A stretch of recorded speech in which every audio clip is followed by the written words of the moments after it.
Halo guys, perkenalkan nama saya Rizali Wijaya. Saya kali ini akan menjelaskan tentang persamaan dasar akuntansi.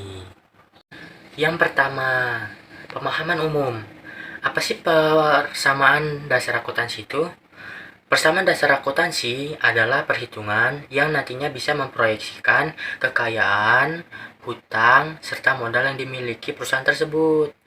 Seperti yang kita ketahui, prinsip umum akuntansi adalah keseimbangan atau balance antara sisi pemasukan dan pengeluarannya, atau adanya keseimbangan antara harta dan liabilitas yang dimiliki oleh perusahaan tersebut. Kita sekarang ke slide yang ketiga. Pengertian menurut ahli. Menurut Harry, pada tahun 2014, menyatakan bahwa persamaan dasar akuntansi merupakan persamaan yang menyajikan jumlah harta perusahaan dan tuntutan atau kewajiban terhadap harta tersebut yang digambarkan dalam hubungan aset, liabilitas, dan ekualitas pemilik. Komponen yang mempengaruhi persamaan dasar akuntansi. Yang pertama ada harta atau aset. Adalah semua kekayaan yang dimiliki suatu perusahaan, baik yang berwujud benda maupun tidak berwujud. Yang kedua, ada utang atau kewajiban. Dalam bahasa ekonominya, liabilities adalah kewajiban membayar kepada pihak lain karena adanya transaksi barang ataupun jasa secara kredit.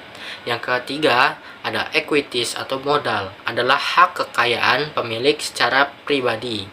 Yang keempat, ada pendapatan atau income adalah penambahan terhadap modal yang berhubungan dengan kegiatan perusahaan berasal dari penjualan barang ataupun jasa yang bertujuan untuk memperoleh laba. Yang kelima, ada beban atau expense. Adalah sebuah pengorbanan yang dilakukan sebuah perusahaan untuk mendapatkan sebuah hasil yang diinginkan.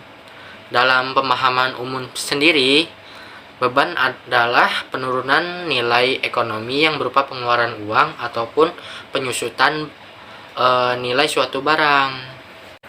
Yang kelima, bentuk persamaan dasar akuntansi. Yang pertama itu ada harta. Contohnya itu dari harta kas, piutang, sewa bayar di muka, perlengkapan, dan peralatan. Contoh dari utang, utang dagang, utang bank. Contoh dari modal, itu ada modal pemilik dan modal saham. Contoh dari beban, beban gaji, beban listrik, beban perlengkapan, dan beban sewa. Pendapatan sendiri contohnya itu ada pendapatan jasa, pendapatan bunga, pendapatan penjualan barang, dan pendapatan lainnya. Kita ke slide selanjutnya.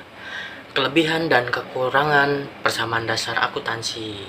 Kelebihannya yang pertama itu setiap saldo rekening dari akun perusahaan dapat diketahui. Kenapa dapat diketahui? Karena setiap pengeluaran, pendapatan, penyusutan itu semuanya dicatat. Yang kedua, kelebihannya itu pencatatan dalam persamaan dasar akuntansi relatif lebih mudah dibaca semua orang. Kenapa lebih mudah? Karena di situ ditulis secara jelas dan nyata. Kalau kekurangan dari persamaan dasar akuntansi itu dia tuh terlalu rumit dalam mencatat setiap transaksinya karena membutuhkan tempat yang luas.